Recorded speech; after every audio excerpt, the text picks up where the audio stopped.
তো হ্যাঁ গাইস, আসসালামু আলাইকুম। তো সবাই কেমন আছেন? তো আমি আজকে দেখাবো যে কিভাবে আপনি আপনার ফেসবুক আইডি, যেটা অনেক ঝামেলা হইতেছে, অনেক ফেসবুক আইডি অনেক বেশি হয়েছে, তো কিভাবে আপনি আপনার ফেসবুক আইডি রিমুভ করবেন। তো আমি আজকে এই প্রসেসটা দেখাবো। তো ভিডিওটি যদি আপনি টেনে দেখেন তাহলে কিছুই বুঝতে পারবেন না, ভিডিওটি শুরু থেকেই শেষ পর্যন্ত দেখেন তাহলে অনেক কিছুই বুঝতে পারবে।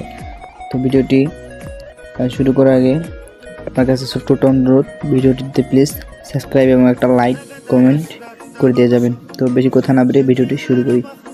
তো প্রথমত আমাকে কি করতে হবে, আপনার যে ফেসবুক যে ব্রাউজারটা সেটা আমরা ওপেন করে নেব। ওকে, তো আমি ওপেন করে নিচ্ছি।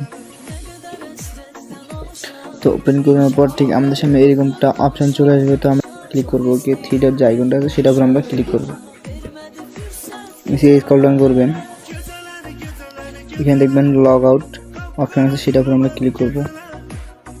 এখানে ইয়েস দিয়ে দেবেন।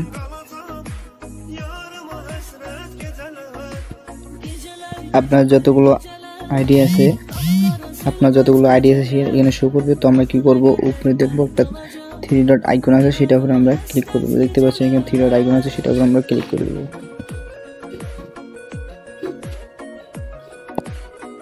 এখানে আপনার যতগুলো আইডি আছে সেখানে শো করবে। তো আমরা কি করব, তোমরা যেটা আইডি লগ ইন করতে চান বা যে আইডিটা রিমুভ করতে চান সেটার উপরে ক্লিক করে দেবেন। ওকে, তো আমি এটা রিমুভ করব। তো এটার উপর চাপ দেবো। তারপরে দেখতে পাবেন এখানে রিমুভ প্রোফাইল এটা আছে, এটার উপর ক্লিক করে দেবেন। এটার উপর যখন ক্লিক করবে তখন দেখবেন এটা অটোমেটিকলি কী হবে, আপনার রিমুভ হয়ে যাবে। আপনার পরবর্তী এডিটা আপনার কাছে আসবে না, আপনার কাছে লগ ইন হবে না।